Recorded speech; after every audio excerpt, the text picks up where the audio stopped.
नमस्कार दोस्तों, आपका स्वागत है साहित्यनगरी में। अगर आपको मुंशी प्रेमचंद और हिंदी साहित्य की ऐसी प्रेरणादायक कहानियां पसंद है, तो हमारे चैनल को सब्सक्राइब करना न भूलें। आइए अब सुनते हैं मुंशी प्रेमचंद की प्रसिद्ध कहानी गरीब की हाय। मुंशी रामसेवक भौहें चढ़ाए हुए घर से निकले और बोले, इस जीने से तो मरना भला है। मृत्यु को प्रायः इस तरह के जितने निमंत्रण दिए जाते हैं, यदि वह सबको स्वीकार करती तो आज सारा संसार उजाड़ दिखाई देता। मुंशी रामसेवक चांदपुर गांव के एक बड़े रईस थे। रईसों के सभी गुण इनमें भरपूर थे। मानव चरित्र की दुर्बलताएं उनके जीवन का आधार थी। वह नित्य मुंसिफी कचहरी के हाथे में एक नीम के पेड़ के नीचे कागजों का बस्ता खोल एक टूटी सी चौकी पर बैठे दिखाई देते थे। किसी ने कभी उन्हें किसी इजलास पर कानूनी बहस या मुकदमे की पैरवी करते नहीं देखा, परंतु उन्हें सब लोग मुख्तार साहब कहकर पुरकारते थे। चाहे तूफान आए, पानी बरसे, ओले गिरे, पर मुख्तार साहब वहाँ से टस से मस न होते। जब वह कचहरी चलते तो देहातियों के झुंड उनके साथ हो लेते। चारों ओर से उन पर विश्वास और आदर की दृष्टि पड़ती। सब में प्रसिद्ध था कि उनकी जीभ पर सरस्वती विराजती है। इसे वकालत कहो या मुख्तारी, परंतु यह केवल कुल मर्यादा की प्रतिष्ठा का पालन था। आमदनी अधिक न होती थी। चांदी के सिक्कों की तो चर्चा ही क्या, कभी कभी तांबे के सिक्के भी निर्भय उनके पास आने से हिचकते थे। मुंशी जी की कानूनदानी में कोई संदेह न था, परंतु पास के बखेड़े ने उन्हें विवश कर दिया था। खैर जो हो, उनका यह पेशा केवल प्रतिष्ठा पालन के निमित्त था, नहीं तो उनके निर्वाह का मुख्य साधन आसपास की अनाथ पर खाने पीने में सुखी विधवाओं और भोले भाले किंतु धनी वृद्धों की श्रद्धा थी। विधवाएं अपना रुपया उनके यहाँ अमानत रखती। बूढ़े अपने कपूतों के डर से अपना धन उन्हें सौंप देते, पर रुपया एक बार उनकी मुट्ठी में जाकर फिर निकलना भूल जाता था। वह जरूरत पड़ने पर कभी कभी कर्ज ले लेते थे। भला बिना कर्ज लिए किसी का काम चल सकता है? भोर को सांझ के करार पर रुपया लेते, पर वह सांझ कभी नहीं आती थी।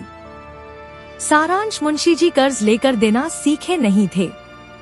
यह उनकी कुल प्रथा थी। यही सब मामले बहुधा मुंशी जी के सुखचैन में विघ्न डालते थे।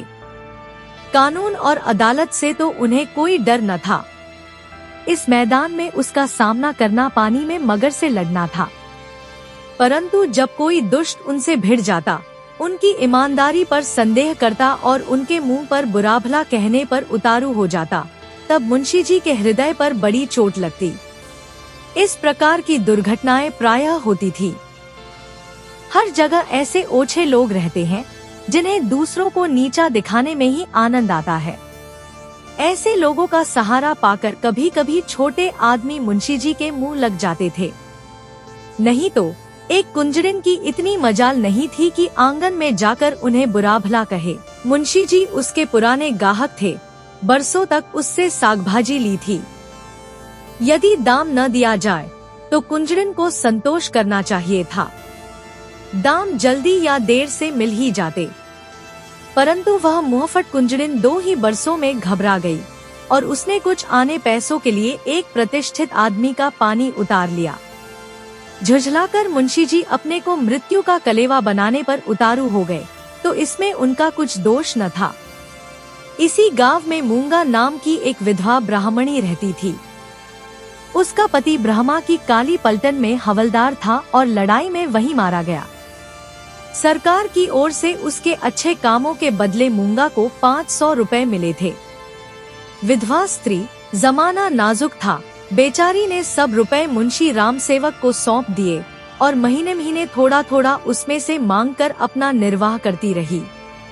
मुंशी जी ने यह कर्तव्य कई वर्ष तक तो बड़ी ईमानदारी के साथ पूरा किया, पर जब बूढ़ होने पर भी मूंगा नहीं मरी और मुंशी जी को यह चिंता हुई कि शायद उसमें से आधी रकम भी स्वर्ग यात्रा के लिए नहीं छोड़ना चाहती, तो एक दिन उन्होंने कहा, मूंगा तुम्हें मरना है या नहीं? साफ साफ कह दो कि मैं अपने मरने की फिक्र करूं। उस दिन मूंगा की आंखें खुली, उसकी नींद टूटी, बोली, मेरा हिसाब कर दो।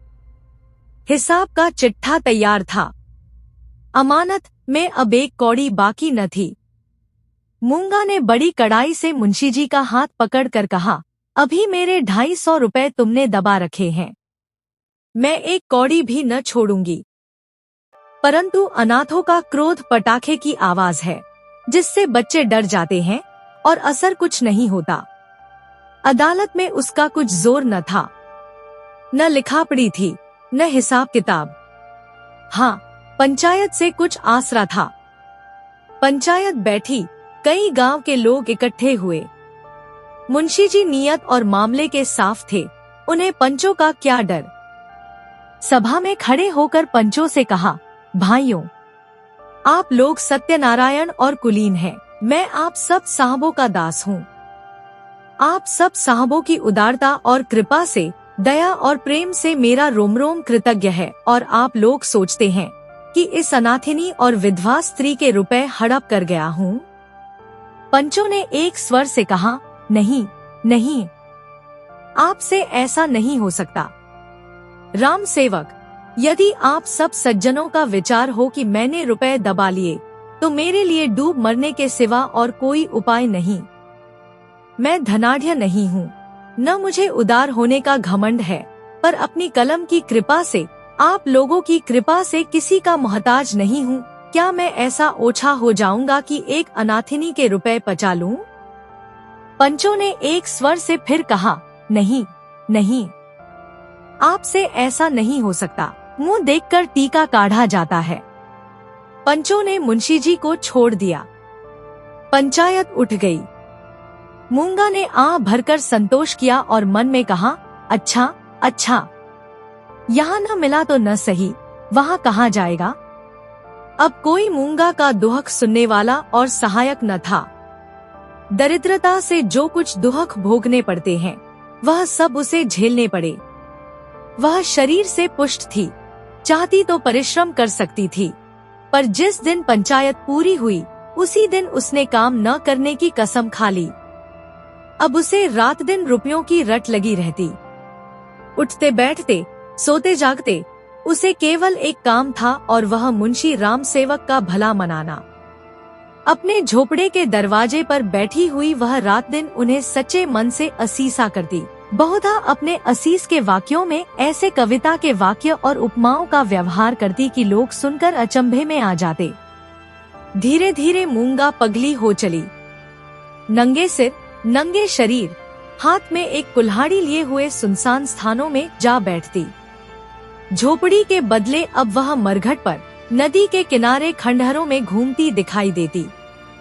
बिखरी हुई लटें, लाल लाल आंखें, पागलों सा चेहरा, सूखे हुए हाथ पांव।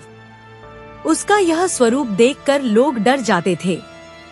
दोनों आदमी पैर दबाए ड्योढ़ी में गए और दरवाजे से झांककर देखा, मूंगा की धुंधली मूरत धरती पर पड़ी थी और उसकी सांस तेजी से चलती हुई सुनाई देती थी। राम सेवक के लहू मांस की भूख में वह अपना लहू और मांस सुखा चुकी थी। एक बच्चा भी उसे गिरा सकता था, परंतु उससे सारा गांव थर थर कांपता था।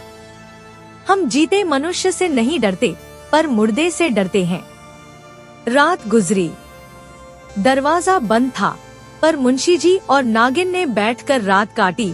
मूंगा भीतर नहीं घुस सकती थी, पर उसकी आवाज को कौन रोक सकता था। मूंगा से अधिक डरावनी उसकी आवाज थी।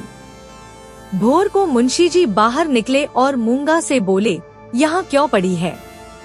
मूंगा बोली, तेरा लहू पीऊंगी। नागिन ने बल खाकर कहा, तेरा मुंह झुलस दूंगी। पर नागिन के विष ने मूंगा पर कुछ असर न किया। उसने जोर से ठहाका लगाया। नागिन खिसियानी सी हो गई। हंसी के सामने मुंह बंद हो जाता है। मुंशी जी फिर बोले, यहाँ से उठ जा। न उठूंगी। कब तक पड़ी रहेगी? तेरा लहू पीकर जाऊंगी। मुंशी जी की प्रखर लेखनी का यहाँ कुछ जोर न चला और नागिन की आग भरी बातें यहाँ सर्द हो गईं। दोनों घर में जाकर सलाह करने लगे। यह बला कैसे टलेगी? इस आपत्ति से कैसे छुटकारा होगा?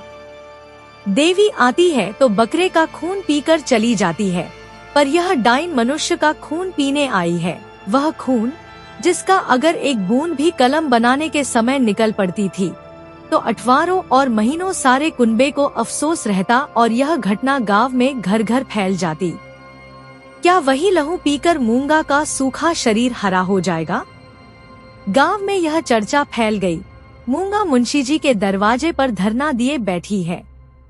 मुंशी जी के आगमन में गांव वालों को बड़ा मजा आता था। देखते देखते सैकड़ों आदमियों की भीड़ लग गई। इस दरवाजे पर कभी कभी भीड़ लगी रहती थी। यह भीड़ राम गुलाम को पसंद न थी। मूंगा पर उसे ऐसा क्रोध आ रहा था कि यदि उसका वश चलता तो वह इसे कुएं में ढकेल देता। इस तरह का विचार उठते ही राम गुलाम के मन में गुदगुदी समा गई और वह बड़ी कठिनता से अपनी हंसी रोक सका। आहा, वह कुएं में गिरती तो क्या मजे की बात होती, परंतु यह चुड़ैल यहाँ से टलती ही नहीं, क्या करूं? मुंशी जी के घर में एक गाय थी जिसे खाली दाना और भूसा तो खूब खिलाया जाता, पर वह सब उसकी हड्डियों में मिल जाता, उसका ढांचा पुष्ट होता जाता था। राम गुलाम ने उसी गाय का गोबर एक हाड़ी में घोला और सबका सब बेचारी मूंगा पर उड़ेल दिया। उसके थोड़े बहुत छींटे दर्शकों पर भी डाल दिए। बेचारी मूंगा लथपथ हो गई और लोग भाग खड़े हुए। कहने लगे, यह मुंशी राम गुलाम का दरवाजा है, यहाँ इसी प्रकार का शिष्टाचार किया जाता है। जल्द भाग चलो, नहीं तो अब इससे भी बढ़कर खातिर की जाएगी। इधर भीड़ कम हुई, उधर राम गुलाम घर में जाकर खूब हंसा और खूब तालियां बजाईं। मुंशी जी ने व्यर्थ की भीड़ को ऐसे सहज में और ऐसे सुंदर रूप से हटा देने के उपाय पर अपने सुशील लड़के की पीठ ठोकी। सब लोग तो चंपत हो गए, पर बेचारी मूंगा ज्यों की त्यों बैठी रह गई। दोपहर हुई, मूंगा ने कुछ नहीं खाया। सांझ हुई, हजार कहने सुने से भी खाना नहीं खाया। गांव के चौधरी ने बड़ी खुशामद की, यहाँ तक कि मुंशी जी ने हाथ तक जोड़े, पर देवी प्रसन्न न हुई। निदान मुंशी जी उठकर भीतर चले गए।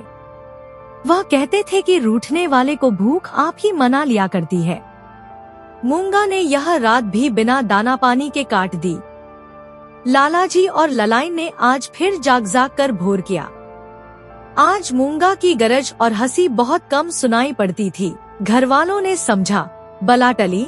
सबेरा होते ही जो दरवाजा खोलकर देखा तो वह अचेत पड़ी थी। मुंह पर मक्खियां भिन-भिना रही हैं और उसके प्राण पखेरु उड़ चुके हैं। वह इस दरवाजे पर मरने ही आई थी। जिसने उसके जीवन की जमा पूंजी हर ली थी, उसी को अपनी जान भी सौंप दी। अपने शरीर की मिट्टी तक उसको भेंट कर दी। धन से मनुष्य को कितना प्रेम होता है। धन अपनी जान से भी ज्यादा प्यारा होता है, विशेषकर बुढ़ापे में। ऋण चुकाने के दिन ज्यों-ज्यों पास आते जाते हैं, त्यों-त्यों उसका ब्याज बढ़ता जाता है। यह कहना यहाँ व्यर्थ है कि गांव में इस घटना से कैसी हलचल मची और मुंशी राम सेवक कैसे अपमानित हुए। एक छोटे से गांव में ऐसी असाधारण घटना होने पर जितनी हलचल हो सकती, उससे अधिक ही हुई। मुंशी जी का अपमान जितना होना चाहिए था, उससे बाल बराबर भी कम न हुआ। उनका बचा खुचा पानी भी इस घटना से चला गया। अब गांव का चमार भी उनके हाथ का पानी पीने का, उन्हें छूने का रवादार न था। यदि किसी घर से कोई गाय खूंटे पर मर जाती है तो वह आदमी महीनों द्वार द्वार भी मांगता फिरता है।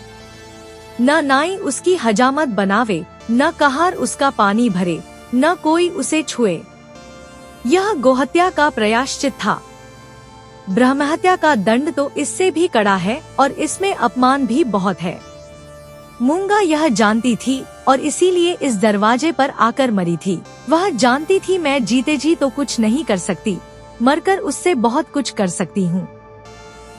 गोबर का उपला जब जलकर खाक हो जाता है, तब साधु संत उसे माथे पर चढ़ाते हैं।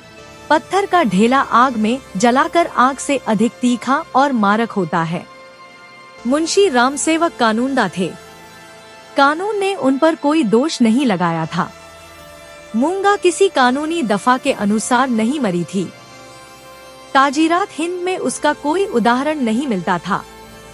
इसलिए जो लोग उनसे प्रायश्चित करवाना चाहते थे, उनकी भारी भूल थी।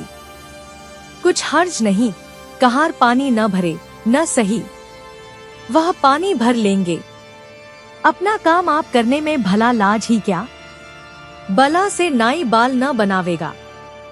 हजामत बनाने का काम ही क्या है। दाढ़ी बहुत सुंदर वस्तु है।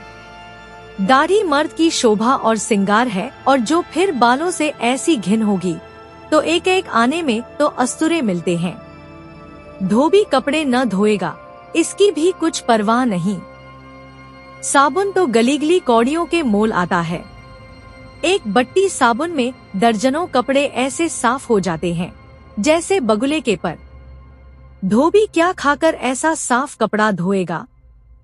पत्थर पर पटक पटकर कपड़ों का लत्ता निकाल लेता है। आप पहने, दूसरों को भाड़े पर पहनाएं, भट्टी में चढ़ाएं, रह में भिगोए। कपड़ों की तो दुर्गति कर डालता है। जभी तो कुर्ते 2-3 साल से अधिक नहीं चलते। नहीं तो दादा हर 5वें बरस 2-3 अचकन और 2 कुर्ते बनवाया करते थे। मुंशी रामसेवक और उनकी स्त्री ने दिन भर तो यूं ही कहकर अपने मन को समझाया। सांझ होते ही उनकी तर्कनाएं शिथिल हो गईं। अब उनके मन पर भय ने चढ़ाई की। जैसे तैसे रात बीतती थी, भय भी बढ़ता जाता था। बाहर का दरवाजा भूल से खुला रह गया था, पर किसी की हिम्मत न पड़ती थी कि जाकर बंद तो कराए। निदान नागिन ने हाथ में दिया लिया, मुंशी जी ने कुल्हाड़ा, राम गुलाम ने गड़ासा। इस ढंग से तीनों आदमी चौंकते हिचकते दरवाजे पर आए। यहाँ मुंशी जी ने बहादुरी से काम लिया। उन्होंने निधड़क दरवाजे से बाहर निकलने की कोशिश की। कांपते हुए पर ऊंची आवाज में नागिन से बोले, तुम व्यर्थ डरती हो, वह क्या यहाँ बैठी है। पर उनकी प्यारी नागिन ने उन्हें अंदर खींच लिया और झुंझलाकर बोली, तुम्हारा यही लड़कपन तो अच्छा नहीं। यह दंगल जीतकर तीनों आदमी रसोई के कमरे में आए और खाना पकने लगा। परंतु मूंगा उनकी आंखों में घुसी हुई थी। अपनी परछाई को देखकर मूंगा का भय होता था। अंधेरे कोने में मूंगा बैठी मालूम होती थी। वही हड्डियों का ढांचा, वही बिखरे हुए बाल, वही पागलपन, वही डरावनी आंख, मूंगा का नक्शिक दिखाई देता था। इसी कोठरी में आटे दाल के कई मटके रखे हुए थे। वहाँ कुछ पुराने चिथड़े भी पड़े हुए थे। एक चूहे को भूख ने बेचैन किया। मटकों ने कभी अनाज की सूरत न देखी थी, पर सारे गांव में मशहूर था कि इस घर के चूहे गजब के डाकू हैं। तो वह उन दानों की खोज में, जो मटकों से कभी नहीं गिरे थे, रेंगता हुआ इस चिथड़े के नीचे आ निकला। कपड़े में खड़खड़ाहट हुई। फैले हुए चिथड़े मूंगा की पतली टांगे बन गईं। नागिन देखकर झिझकी और चीख उठी। मुंशी जी बदहवास होकर दरवाजे की ओर लपके। राम गुलाम दौड़कर उनकी टांगे से लिपट गया। चूहा बाहर निकल आया। उसे देखकर इन लोगों के होश ठिकाने हुए। अब मुंशी जी साहस करके मटके की ओर चले। नागिन ने कहा, रहने भी दो, देख ली तुम्हारी मर्दानगी। मुंशी जी अपनी प्रिया नागिन के इस अनादर पर बहुत बिगड़े। क्या तुम समझती हो मैं डर गया? भला डर की क्या बात थी? मूंगा मर गई, क्या वह बैठी है? मैं कल नहीं दरवाजे के बाहर निकल गया था। तुम रोकती रही, मैं न माना। मुंशी जी की इस दलील ने नागिन को निरुत्तर कर दिया। कल दरवाजे के बाहर निकल जाना या निकलने की कोशिश करना साधारण काम न था। जिसके साहस का ऐसा प्रमाण मिल चुका हो, उसे डरपोक कौन कह सकता है।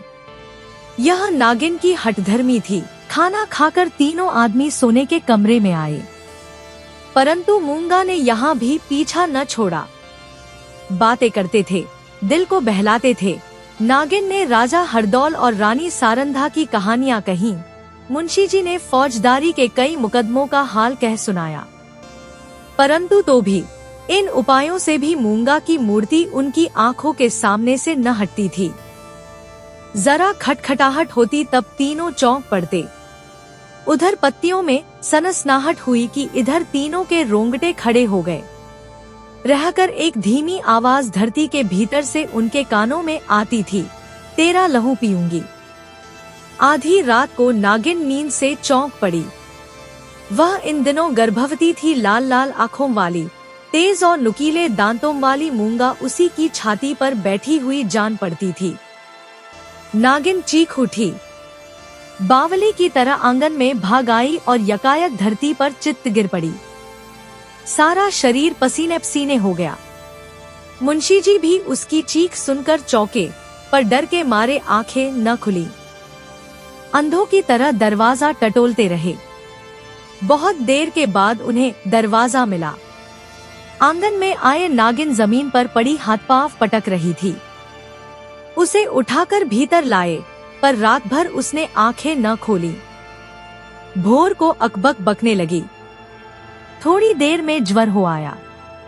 बदन लाल तवासा हो गया। सांझ होते होते सन्निपात हो आया और आधी रात के समय जब संसार में सन्नाटा छाया हुआ था, नागिन इस संसार से चल बसी। मूंगा के डर ने उसकी जान ली। जब तक मूंगा जीती रही, वह नागिन की फुफकार से सदा डरती रही। पगली होने पर भी उसने कभी नागिन का सामना नहीं किया, पर अपनी जान देकर उसने आज नागिन की जान ली। भय में बड़ी शक्ति है। मनुष्य हवा में एक गिरा भी नहीं लगा सकता, पर इसने हवा में एक संसार रच डाला है। रात बीत गई। दिन चढ़ता आता था, पर गांव का कोई आदमी नागिन की लाश उठाने को आता न दिखाई दिया। मुंशी जी घर घर घूमे, पर कोई न निकला। भला हत्यारे के दरवाजे पर कौन जाए? हत्यारे की लाश कौन उठाए? इस समय मुंशी जी का रोबदाब, उनकी प्रबल लेखनी का भय और उनकी कानूनी प्रतिभा एक भी काम न आई। चारों ओर से हारकर मुंशी जी फिर अपने घर आए। यहाँ उन्हें अंधकार ही अंधकार दिखता था। दरवाजे तक तो आए, पर भीतर पैर नहीं रखा जाता था। न बाहर ही खड़े रह सकते थे। बाहर मूंगा थी, भीतर नागिन। जी को कड़ा करके हनुमान चालीसा का पाठ करते हुए घर में घुसे। उस समय उनके मन पर जो बीतती थी, वही जानते थे। उनका अनुमान करना कठिन है। घर में लाश पड़ी हुई, न कोई आगे न पीछे। दूसरा ब्याह तो हो सकता था। अभी इसी फागुन में तो 50वां लगा है, पर ऐसी सुयोग्य और मीठी बोली वाली स्त्री कहाँ मिलेगी? अफसोस, अब तगादा करने वालों से बहस कौन करेगा? कौन उन्हें निरुत्तर करेगा? लेन देन का हिसाब किताब कौन इतनी खूबी से करेगा? किसकी कड़ी आवाज तीर की तरह तगादेदारों की छाती में चुभेगी? यह नुकसान अब पूरा नहीं हो सकता। दूसरे दिन मुंशी जी लाश को एक ठेलेगाड़ी पर लादकर गंगाजी की तरफ चले। शव के साथ जाने वालों की संख्या कुछ भी न थी। एक स्वयं मुंशी जी, दूसरे उनके पुत्र रत्न राम गुलाम जी। इस बेइज्जती से मूंगा की लाश भी नहीं उठी थी। मूंगा ने नागिन की जान लेकर भी मुंशी जी का पिंड न छोड़ा। उनके मन में हर घड़ी मूंगा की मूर्ति विराजमान रहती थी। कहीं रहते उनका ध्यान इसी ओर रहा करता था। यदि दिल बहलाव का कोई उपाय होता तो शायद वह इतने बेचैन न होते, पर गांव का एक पुतली भी उनके दरवाजे की ओर न झांकता था। बेचारे अपने हाथों पानी भरते, आप ही बर्तन धोते। सोच और क्रोध, चिंता और भय, इतने शत्रुओं के सामने एक दिमाग कब तक ठहर सकता? विशेषकर वह दिमाग जो रोज रोज कानून की बहसों में खर्च हो जाता था। अकेले कैदी की तरह उनके 10-12 दिन तो ज्योंतियों कर कटे। 14वें दिन मुंशी जी ने कपड़े बदले और बोरिया बस्ता लिए हुए कचहरी चले। आज उनका चेहरा कुछ खिला हुआ था। जाते ही मेरे मुवक्किल मुझे घेर लेंगे, मेरी मातमपुरसी करेंगे। मैं आंसुओं की 2-4 बूंदें गिरा दूंगा, फिर बैनामों, रहनामों और सुलहनामों की भरमार हो जाएगी। मुट्ठी गरम होगी। शाम को जरा नशे पानी का रंग जम जाएगा, जिसके छूट जाने से जी और भी उचाट हो रहा था। इन्हीं विचारों में मग्न मुंशी जी कचहरी पहुँचे, पर वहाँ रहनामों की भरमार और बैनामों की बाढ़ और मुवक्किलों की चहल पहल के बदले निराशा की रेतीली भूमि नजर आई। बस्ता खोले घंटों बैठे रहे, पर कोई नजदीक भी न आया। किसी ने इतना भी न पूछा कि आप कैसे हैं। नए मुवक्किल तो खैर, बड़े बड़े पुराने मुवक्किल, जिनका मुंशी जी से कई पीढ़ियों से सरोकार था, आज उनसे मुंह छिपाने लगे। वह नालायक और अनाड़ी रमजान, जिसकी मुंशी जी हंसी उड़ाते थे और जिसे शुद्ध लिखना भी न आता था, गोपियों में कन्हैया बना हुआ था। वाह रे भाग्य! मुवक्किल यों मुंह फेरे चले जाते हैं, मानो कभी की जान पहचान ही नहीं। दिन भर कचहरी की खाक छानने के बाद मुंशी जी अपने घर चले। निराशा और चिंता में डूबे हुए ज्यों घर के निकट आते थे, मूंगा का चित्र सामने आता जाता था। यहाँ तक कि जब घर का द्वार खोला और दो कुत्ते, जिन्हें राम गुलाम ने बंद कर रखा था, झटपट बाहर निकले, तो मुंशी जी के होश उड़ गए। एक चीख मारकर जमीन पर गिर पड़े। मनुष्य के मन और मस्तिष्क पर भय का जितना प्रभाव होता है, उतना और किसी शक्ति का नहीं। प्रेम, चिंता, निराशा, हानि, यह सब मन को अवश्य दुखित करते हैं। यह हवा के हल्के झोंके हैं और भय प्रचंड आंधी है। मुंशी जी पर इसके बाद क्या बीती मालूम नहीं। कई दिन तक लोगों ने उन्हें कचहरी जाते और वहां से मुरझाए हुए लौटते देखा।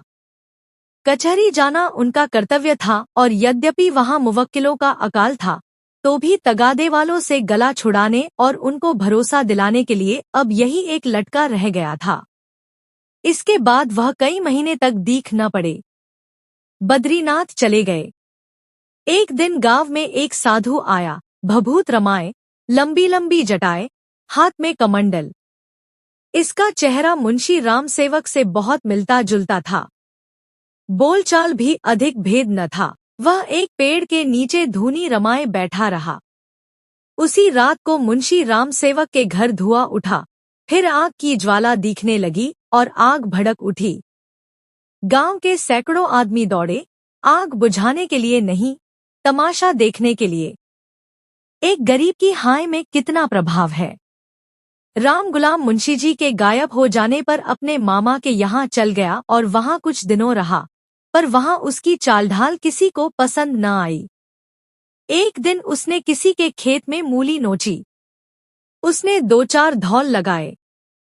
उस पर वह इस तरह बिगड़ा कि जब उसके चने खलिहान में आए तो उसने आग लगा दी। सारा का सारा खलिहान जलकर खाक हो गया। हजारों रुपयों का नुकसान हुआ। पुलिस ने तहकीकात की, राम गुलाम पकड़ा गया। इसी अपराध में वह चुनार के रिफॉर्मेटरी स्कूल में मौजूद है।